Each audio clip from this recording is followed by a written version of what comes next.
Assalamualaikum warahmatullahi wabarakatuh.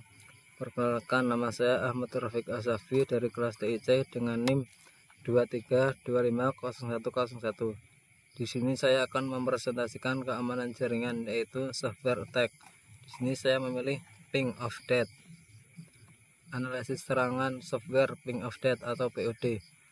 Presentasi ini akan menjelaskan tentang ping of death, sebuah metode serangan cyber klasik yang masuk dalam kategori software attack. Kita akan membedah bagaimana sebuah paket data sederhana dapat dimanipulasi, dapat meruntuhkan sistem komputer modern, serta bagaimana evolusi serangan ini tetap relevan hingga hari ini melalui celah keamanan pada protokol jaringan terbaru. Klasifikasi serangan. Ping of death dikategorikan secara spesifik di bawah software attack, terpisah dari serangan fisik atau bandwidth attack.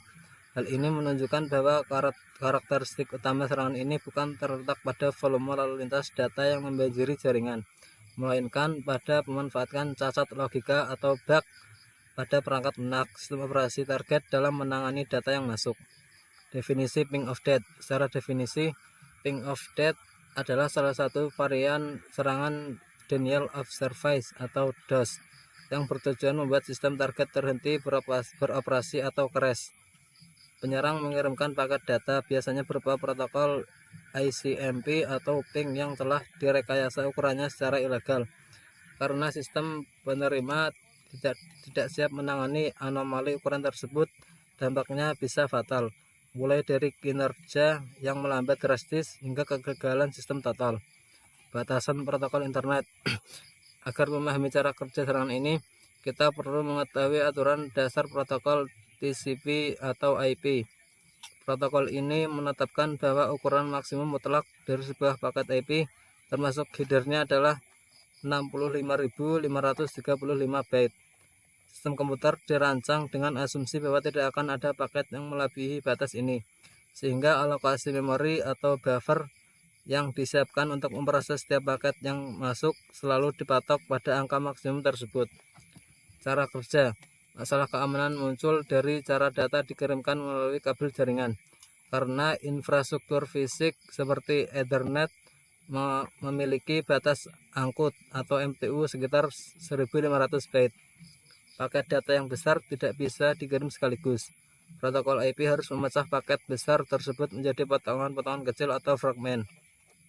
Setiap fragmen diberi label urutan atau offset sehingga agar komputer penerima tahu cara menyusunnya kembali menjadi satu kesatuan data yang utuh.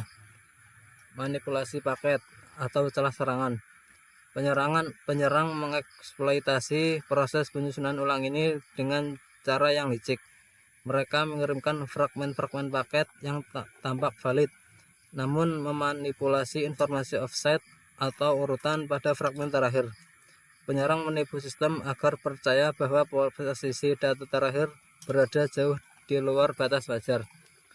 Akibatnya, jika komputer korban menjumlahkan seluruh fragmen berdasarkan informasi palsu tersebut, total ukuran paket yang terbentuk secara matematis akan melebihi batas legal 65.535 byte. Dampak fatal atau buffer overflow. Ketika sistem operasi korban mencoba menyatukan kembali fragmen-fragmen tersebut, terjadilah kondisi kritis yang disebut buffer overflow. Karena data hasil penyatuan melebihi kapasitas wadah memori atau buffer yang telah dialokasikan, data tersebut meluber dan menimpa area memori lain yang digunakan oleh proses vital sistem. Kebingungan pada level kernel ini memaksa sistem operasi melakukan emergency stop berupa blue screen of death atau BSOD atau reboot untuk mencegah kerusakan lebih lanjut. Contoh kasus nyata, kasus Bad Neighbor. Pada Oktober 2020, dunia siber digemparkan oleh celah keamanan pada Windows 10 yang disebut Bad Neighbor. Penyerang dapat menyebabkan BSOD pada jutaan PC hanya dengan mengirimkan paket ICMPv6 yang dimodifikasi. Kasus ini membuktikan bahwa validasi ukuran paket masih menjadi tantangan besar. Linknya dapat dilihat di sini.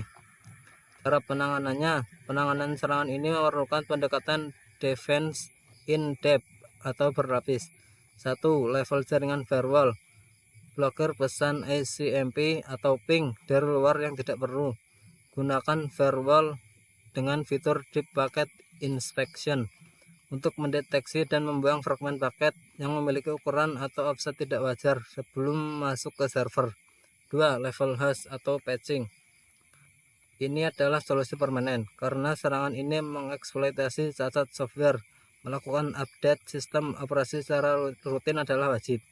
Patch keamanan dari vendor seperti Microsoft atau Linux akan memperbaiki kode sistem agar bisa menangani paket abnormal tanpa mengalami crash. Kesimpulan, dari analisis yang telah dilakukan, dapat disimpulkan bahwa ping update bukan sekedar serangan yang membanjiri jaringan, melainkan sebuah serangan presisi dalam kategori software attack yang mengeksploitasi cacat logika pada sistem operasi.